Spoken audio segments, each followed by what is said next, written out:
Think about your last 2 relationships, maybe 3, different faces, different names, different jobs, different cities, different everything on paper. Now be honest, did they actually feel different? Or did you somehow end up again with someone who ran hot and cold? Someone who needed space right when you needed closeness? Someone who made you feel like you were constantly one text away from losing them. You swore it wouldn't happen again. You picked someone totally different this time. And somehow, 6 months in, you're doing the exact same dance. This isn't bad luck. It isn't a broken dating pool. There is a reason your brain keeps walking you back into the same room, with a different name on the door, and it was written into you before you could talk. Most people explain this the same way. I just have bad taste. Or worse, I'm addicted to chaos. Cross it out. That's not what's happening. And treating it like a personality flaw is exactly why it keeps repeating. In the 1950s, a psychologist named John Bowlby was studying something that had nothing to do with adult dating. He was studying infants and their mothers. He found that babies form one of a few distinct patterns of bonding, depending on how reliably their caregivers showed up for them.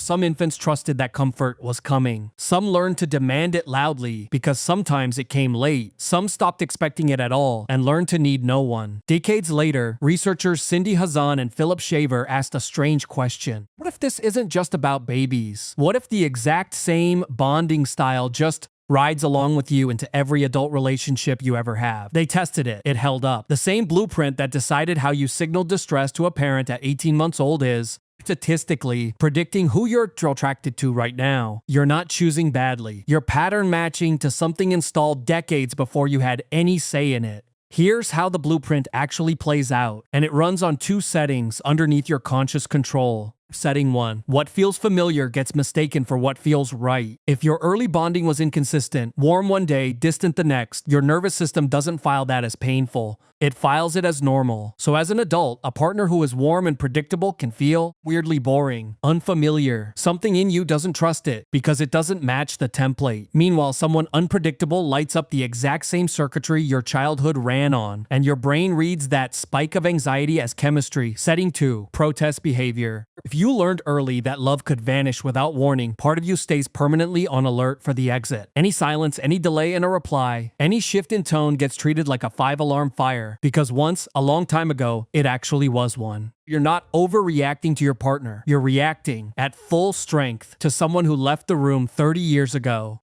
Put the 2 settings together and you get the trap. You're drawn to the familiar shape of instability and then hyper alert to any sign it might repeat. So you find someone unpredictable and then spend the whole relationship bracing for the exact thing that made them feel exciting in the first place.